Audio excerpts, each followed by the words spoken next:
Assalamualaikum warahmatullahi wabarakatuh.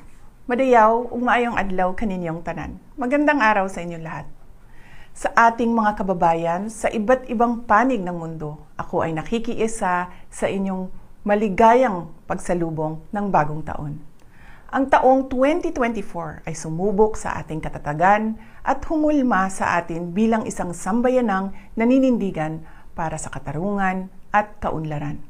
Ngayong 2025, sama-sama nating harapin ang iba't ibang hamon na magpapatibay sa atin bilang isang bansang patuloy na nananalig sa Diyos at nagtutulungan para sa ikauunlad at ikabubuti ng ating pamilya.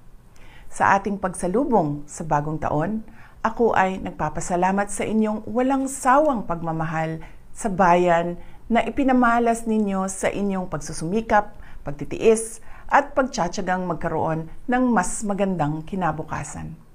Magpabilin ako nga nahiusa kaninyo sa inyong mga pangandoy alang sa kauswagan ug kalinaw.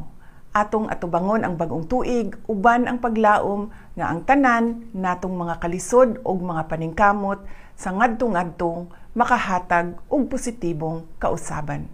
Ang lahat ay para sa Diyos, sa bayan at sa bawat pamilyang Pilipino. Happy New Year sa inyong lahat. Syukran.